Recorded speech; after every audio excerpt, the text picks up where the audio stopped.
Hey, hi, how's it going? I don't know how to start these videos, so we're just gonna get right into it. Last time I talked about a game called Rogue Shapes that I was making, and it was supposed to be just a kind of a learning project, and it still really is. But I'm putting it on Steam, and it now has a Steam page since that last video. And also, it's gonna be in the Steam Next Fest, and there's gonna be a demo that you can play, and I'm gonna release the demo right now. When you see this video, the demo will have already been released and you can play it. Now, that's pretty much the entire video and everything that I wanted to say, but this video kind of needs more content. So we're just going to talk about some things that I've done with the game since the last video. So one of the first things I did was add a few more shapes. I added one called ISO, which is basically the same as the square. It's just a little bit faster. I added a sword, which I thought was pretty cool, and it plays a bit different. Where if you hit an enemy with the blade, it deals damage. If you get hit in the blade, nothing happens. You'll just destroy the bullet or something. But if you get hit in the hilt of the sword, then you'll take damage. So you gotta like make sure your blade is pointed at the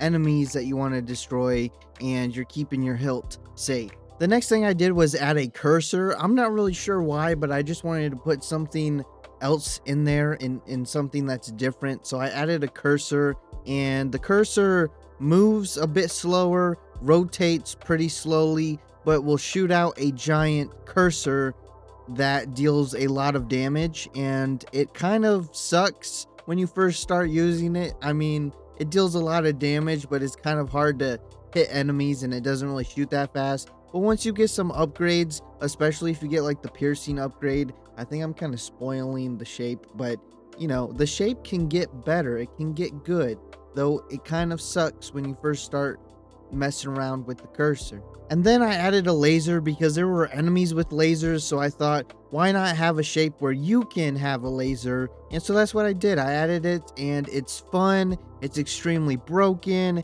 You can absolutely just smash through all 50 waves playing the laser, and it needs a lot of balance. So that's something.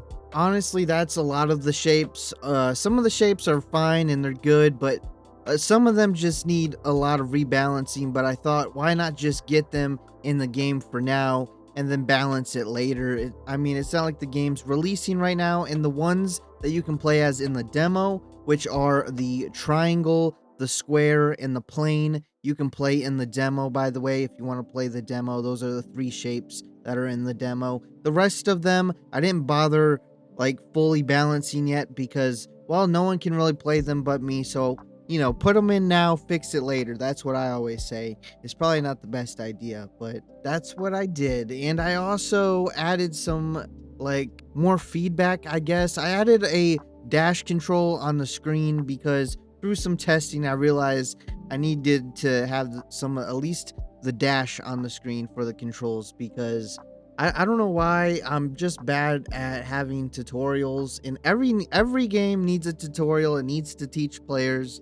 and I'm bad at figuring out how to teach players to play my game, and a lot of my games forget to have that in there, and it's not a good thing. I'll tell you that. It's not a good thing. I don't know why I keep doing it. But I just fixed that problem in the simplest way possible and literally just slapped the name of the control and the button for the dash on the screen. I mean, it goes away after like 20 seconds, but it's there. Everyone will be able to see it. And I also realized from some playtesting that when you're choosing your upgrade, it's kind of hard sometimes to figure out which upgrade that you're on or choosing, at least right away, because there wasn't a great indicator. I mean, the card just got slightly bigger than the rest of the cards, which was okay, but it wasn't that great. So I just slapped a white outline behind it. So whichever one you're currently on, it will show a white outline. So that way you always know which one you're on and which one you're selecting. And then I fixed some bugs and some glitches, and those aren't really worth mentioning because I still got some to fix before I even release the demo.